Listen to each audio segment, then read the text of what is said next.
Hello, greetings, Goddess Body, Mind, Spirit community. This is your Goddess Guru, Tyra Omi Lade, and y'all know I love helping women align with their life purpose so that they confidently and courageously live the amazing lives y'all know y'all deserve. Come on, y'all. It's all about the goddess centered lifestyle.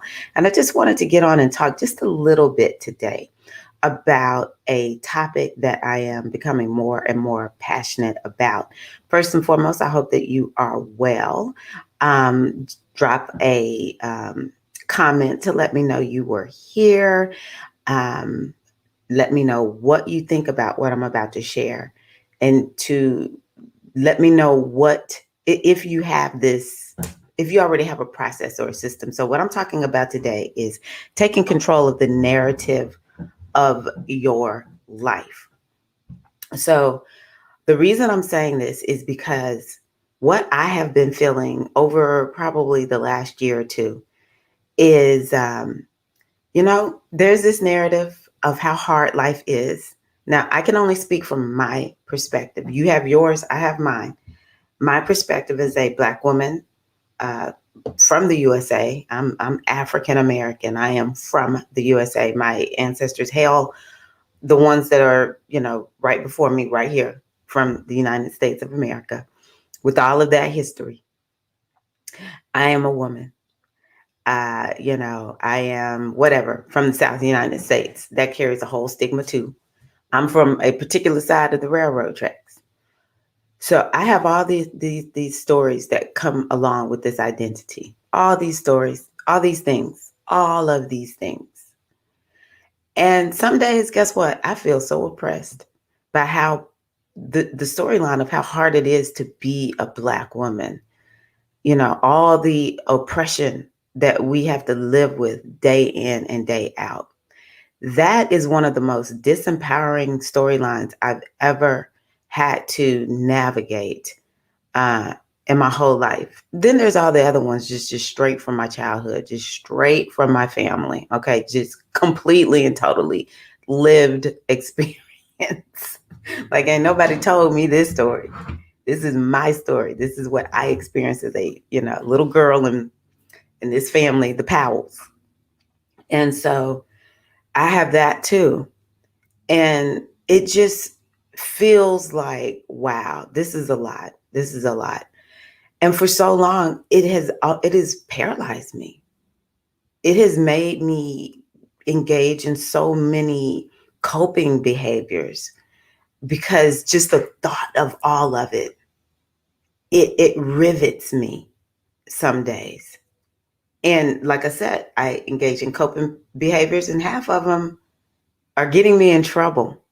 Okay. They don't lead me down a path of empowerment. They don't lead me down a path of abundance. They actually lead me in a whole different direction. Now, I don't know what your story is or how this could apply to you, but make it apply with what I'm about to say. And so at some point a few years back, I started saying, you know what? I can't really care too much about some of these bigger narratives that are playing out, either that involve me or just I see playing out in the world. Because I have taken steps, I've said my prayers, I've lit my candles, I've done my rituals to effect change. And it's almost as if the exact opposite happens.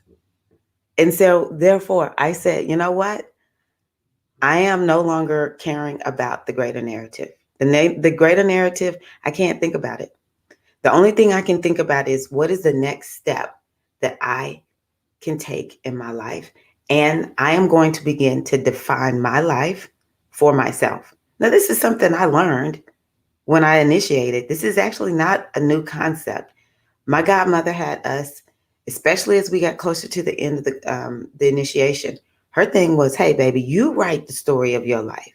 Now, you've written this story, although maybe it hasn't been fully conscious to you that you were writing this story, but you need to understand you're the script writer, you're the producer, you're the actress, you're the whatever, the camera person, and just all the things that are involved in creating um, a movie.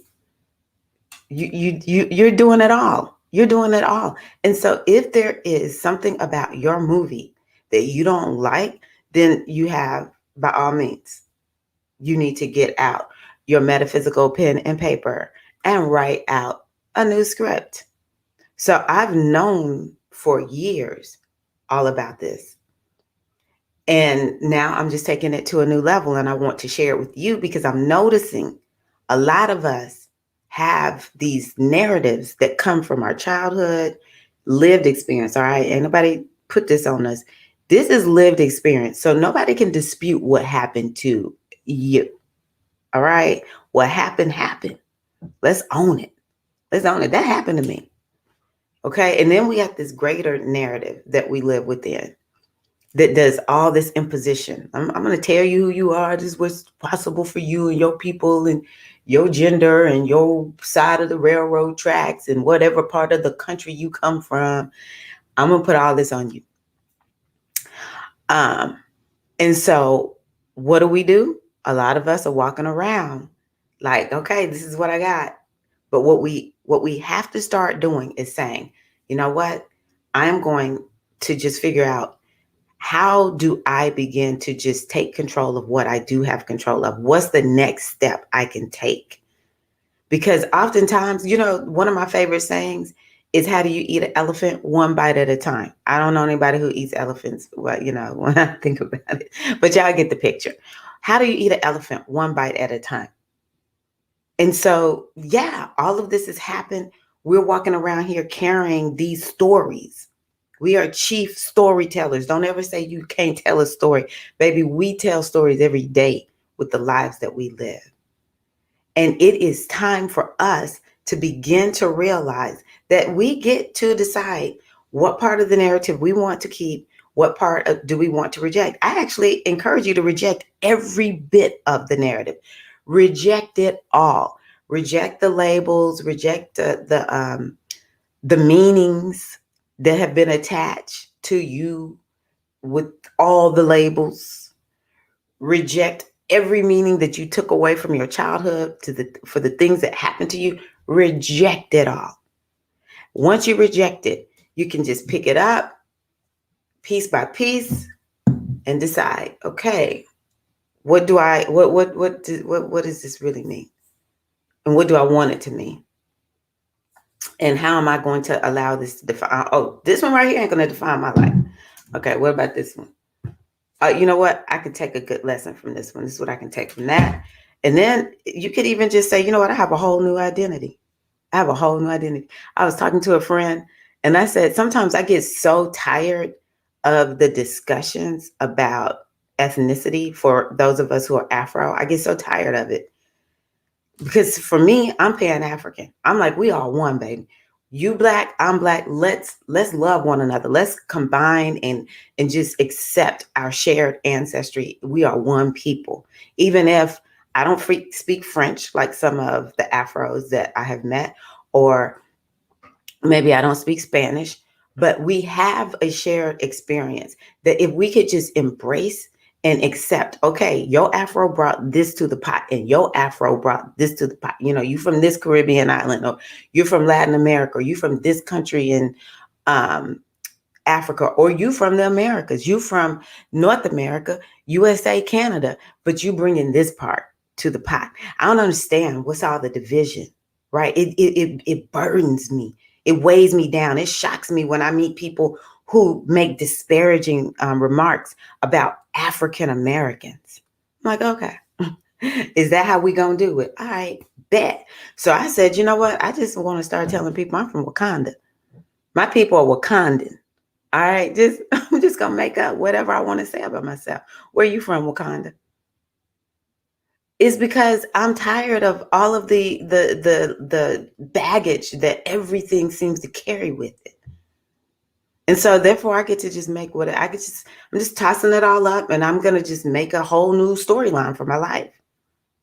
Yeah, I came from a home where there was violence in the home, and it has changed who I am fundamentally. I'll give you an example. There were so many times when the arguments that happened between my parents, especially the abuse from my dad to my mom, happened. And if y'all ever were to see him or meet him or whatever, he's totally different now. We're past all of this, right? But this is the truth. This is truly what happened. I would wake up in the middle of the night and my dad is going off. It's shocking. Like I'm waking up having to like be like, what are y'all doing? Right? Little girl. Like I don't even have boobs at this time, right? I'm a little girl. And so it made me hyper aware. Like I've lived my life very hyper aware to make sure I don't ever get shocked. Anytime something shocking happens, it almost disables me, right?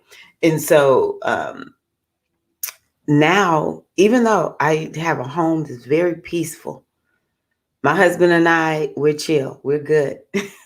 Even when we're mad at each other, we're not doing all that yelling and stuff. It's like, nah, we can't do that. My neighborhood, I feel safe in my neighborhood for the most part. I live in Tennessee, so there's a level, because I'm from Mississippi, there's a level of it's a programming that I got from being around deeply racist places, KKK type folks or whatever. And so but for the most part, where I live in Tennessee, I've lived here so long, it's like I'm good. I feel mostly good where I am, right? I'm at peace. However, my family knows I might be in the kitchen cooking and I'm so maybe engrossed in my thoughts, or I'm listening to something. I didn't hear them walking into the kitchen and I jump all the time. I jump. It is so irritating and so frustrating. This is what I was raised up with, like there was a lot that happened that changed me.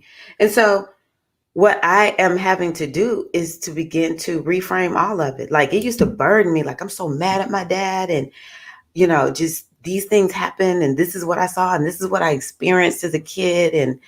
And just remembering it all. And a lot of why we do this is self-protection. It's like, I got to protect myself. And nobody helped us to make meaning of it. So it's like we just walking around, even though I might be 51, I might still be walking around with a 3-year-old understanding of what I saw at that age, right? And so we have to take all of this and begin to deconstruct it and make sense of it and then reconstruct a new story. Half of us don't even realize that's going on, which is why I'm making this video. You probably need to just be like, you know what? I just need to make the next step that's gonna in a healthy way, because you've been taking all these steps to cope. Okay, we all been doing whatever we need to do to cope. But my question to you is, what's the next step you can take in your life? You need to take control of the narrative of your life. Let me put it this way, because I do want to avoid certain words. You need. What is highly beneficial is for you to take control of the narrative of your life. If you are missing love and money and career success, and for some of us, we've had all of that, no peace. It's an internal mental, emotional hell. You ain't never had no peace, even though you may have just really done well in certain areas of life where people are like, oh, you're so successful. You don't feel successful when on the inside you feel like it's hell. It feels like demons on the inside, And so maybe that's what you want. So the thing is this, we've got to begin to say, what's the next healthy thing I can do to move in that direction? And I don't care what the world says. I do not care anymore what has been said about what's possible for me. I don't care what the burdens of society are. The only thing that matters is that I come here, I find my peace, I live my destiny. Every woman who finds her peace and makes her contribution of her destiny to the world, whatever that is, I always tell folk, we ain't got to be Oprah. All right, just make a difference in your community. Maybe your community is your household. That's the first place to start, in my opinion. Start at home. Then maybe it's in your local community. You're doing something. Maybe it's at your particular corporation or your small business or your nonprofit, whatever it is, do what you came here to do. And that's just it. That's it.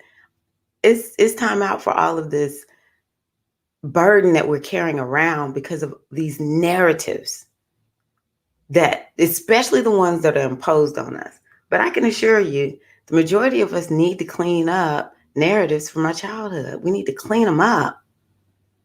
We need to say, I think it's important for people to say, you know what, my mom and daddy, if they did something wrong, they were just wrong.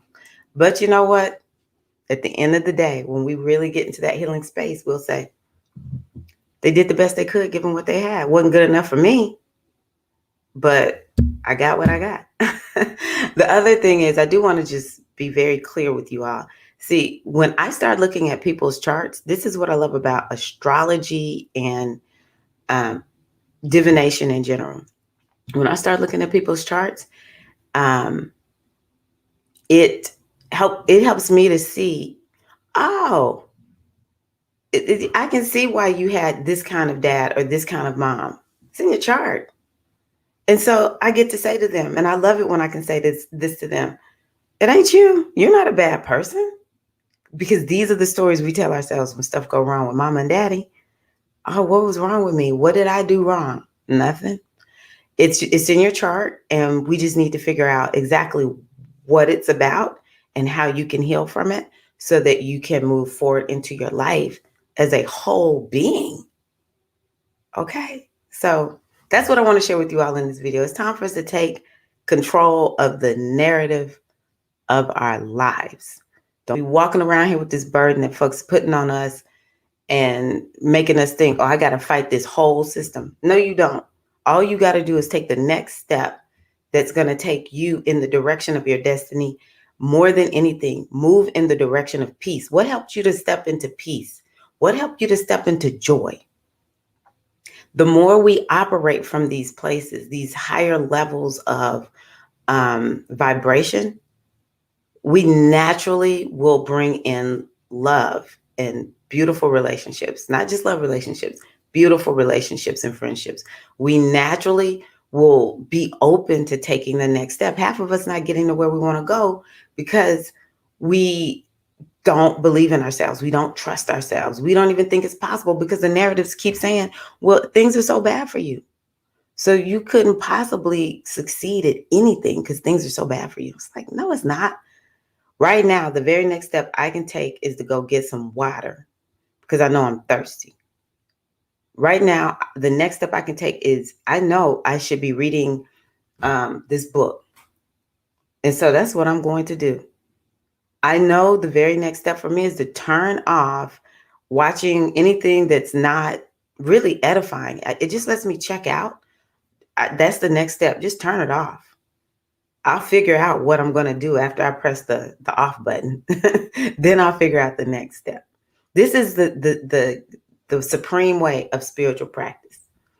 So let's begin to just look at what is the next step and to unpack all of the stories. As a matter of fact, if you want to, just do what 2020 did.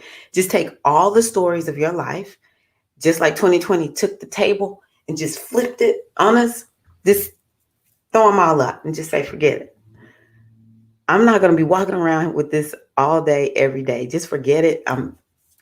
We're going to be like 2020 with these lies and these burdens on us. We're going to let it go. Now, just to end it this way, we all got to figure out how we're going to do it. But if you could just figure out the next step you're going to take, maybe some of us need to click and type in therapist or click and type in reading, click, type in retreat. Okay. Come on, y'all. Some of us need to click and type in, where am I going on my next vacation? Like, okay, vacation mode. It's just the next step is so doable. It's so doable. And take control of the narrative of your life. What does life mean for you? Your showing up in the world means what? Define it and make it be the best you could possibly make it. As soon as I shot out of my mama's womb, this world lit up. It was like, wow, this goddess, this baby goddess is here. Everything is okay now. Just her presence makes the world a better place. And you could just see coming out, the energy from you is going out into the world, and it's making flowers bloom, and the clouds, look be all nice and soft as the sun comes through them, and the birds are chirping and the flowers are blooming, and it's rainbows, and little kids just start smiling, and it just makes the world a better place. The day you were born. You can make this story be true for you. And how does that change how you show up in the world? It's too many of us that's just staying stuck in our stumble. So just remember, take control of the narrative of your life and figure out what's the next step that you can take so that you, dear sister goddess, and if any of the brothers are watching, dear brothers, so that you begin to live life more fully, because guess what? You deserve that. You don't deserve to be broke down. You deserve to live life more fully. Thank you for watching Tyra Omilade, your goddess guru. And y'all, please feel free to contact me for a reading. I would love to do a reading for you to help you begin to get control of this narrative of your life and to begin to understand what is the next step that you can take to get to where you want to go. I also have an inner circle where I share to support women in continuing to shape this narrative. I'm not trying to tell you who you are. I'm just asking you to know who you are. That's the work I do within the inner circle. And yeah, I have several classes that I've created in my inner circle, but I offer them publicly. Again, all to help you to walk powerfully as the goddess that you are. Mwah. Love you all so much, and I will see you in the next video. All right, take care. Peace and love.